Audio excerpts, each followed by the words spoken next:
ಚಳ್ಳಕೆರೆ ವಿಧಾನಸಭಾ ಕ್ಷೇತ್ರದ ಮಾನ್ಯ ಶಾಸಕರು ಹಾಗೂ ಡಿಸಿಸಿ ಬ್ಯಾಂಕ್ ಅಧ್ಯಕ್ಷರು ಮತ್ತು ಕರ್ನಾಟಕ ರಾಜ್ಯ ಸಣ್ಣ ಕೈಗಾರಿಕೆಗಳ ಅಭಿವೃದ್ಧಿ ನಿಗಮದ ಅಧ್ಯಕ್ಷರಾದ ಶ್ರೀ ಟಿ ರಘುಮೂರ್ತಿ ಅವರು ಚಿತ್ರದುರ್ಗ ನಗರದ ಡಿಸಿಸಿ ಬ್ಯಾಂಕ್ನಲ್ಲಿ ನಡೆದ ಬೆಳೆ ವಿಮೆಯ ಪ್ರಗತಿ ಪರಿಶೀಲನಾ ಸಭೆಯಲ್ಲಿ ಪಾಲ್ಗೊಂಡು ಮಾತನಾಡಿದರು.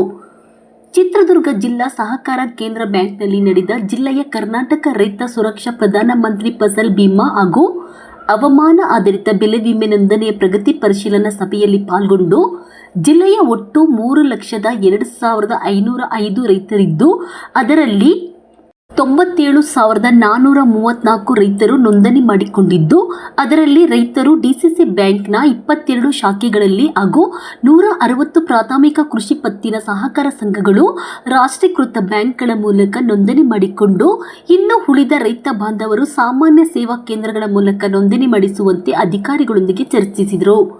ಈ ಸಂದರ್ಭದಲ್ಲಿ ಹೊಸದುರ್ಗ ಕ್ಷೇತ್ರದ ಶಾಸಕರು ಹಾಗೂ ಕರ್ನಾಟಕ ರಾಜ್ಯ ಆಹಾರ ಮತ್ತು ನಾಗರಿಕ ಸರಬರಾಜು ನಿಗಮದ ಅಧ್ಯಕ್ಷರಾದ ಶ್ರೀ ಬಿ.ಜಿ. ಗೋವಿಂದಪ್ಪರವರು, ಕೃಷಿ ಇಲಾಖೆ ಜಂಟಿ ನಿರ್ದೇಶಕರಾದ ಶ್ರೀ ಮಂಜುನಾಥ್, ಡಿಸಿಸಿ ಬ್ಯಾಂಕ್ ವ್ಯವಸ್ಥಾಪಕ ನಿರ್ದೇಶಕರಾದ ಇಲ್ಯಾಸ್ ಉಲ್ಲಾ ಶರೀಫ್, ಜಿಲ್ಲಾ ಮಟ್ಟದ ಅಧಿಕಾರಿಗಳು ಉಪಸ್ಥಿತರಿದ್ದರು.